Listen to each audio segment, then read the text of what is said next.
السلام علیکم ورحمۃ اللہ وبرکاتہ۔ میری بات سنو، چاہے تم لڑکی ہو چاہے تم لڑکے ہو، پورے غور و فکر سے اور دل سے اور پوری سننا۔ تمہارے دل میں بھی گلے شکوے ہیں نا کہ کوئی نہیں ہے تمہارا؟ کسے بتاؤں اپنے دل کے راز؟ یہ دنیا میرے ساتھ ایسا کیوں کر رہی ہے؟ یہ لوگ میرے ساتھ ایسا کیوں کر رہے ہیں؟ اور میں خود بھی کچھ کر کیوں نہیں پا رہا؟ آخر میں ایسا کیوں؟ جب انسان دنیا کی زندگی کو ہی سب کچھ سمجھ لیتا ہے نا، تو واللہ ہی وہ اس سٹیج پر چلا جاتا ہے کہ دنیا کی زندگی اسے سمجھ نہیں آتی۔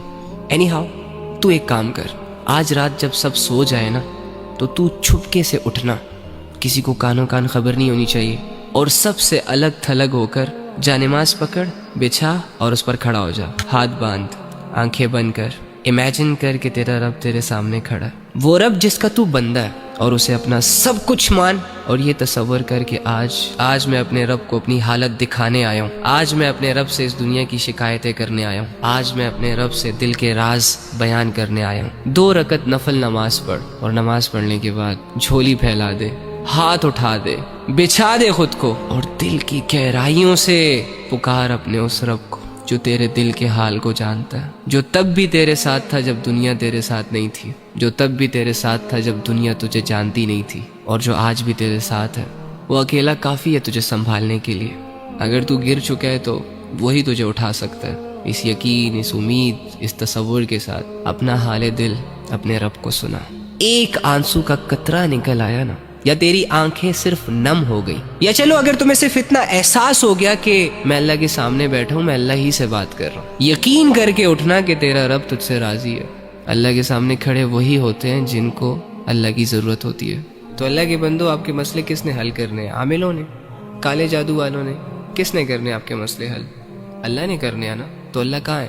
ایکچولی میں آئی ڈونٹ نو وائی ہمارا یہ مائنڈ سیٹ بنا ہوا ہے کہ اللہ کچھ اسپیسیفک جگہوں میں پایا جاتا ہے، اور اللہ رب العزت کی جو مغفرت کے فیصلے ہوتے ہیں وہ نیک لوگوں کے لیے ہوتے ہیں، یا اللہ رب العزت جن لوگوں کی دعائیں قبول کرتا ہے وہ بہت نیک ہوتے ہیں، لمبے لمبے سجدے اور پاک صاف رہنے والے ہوتے ہیں۔ ہاں ٹھیک ہے، ان کا اپنا درجہ ہے، لیکن اس کا یہ مطلب بھی تو نہیں ہے نا کہ ایک عام انسان اللہ تک پہنچ نہ سکے، ایک عام انسان اپنے دل کی بات اللہ کو نہ کہہ سکے، اور اللہ رب العزت کو اپنی طرف متوجہ نہ کر سکے۔ وہ کہتے ہیں کہ کوئی کعبے سے خالی ہاتھ لوٹ آیا تو کوئی گھر بیٹھے خدا کو پا گیا۔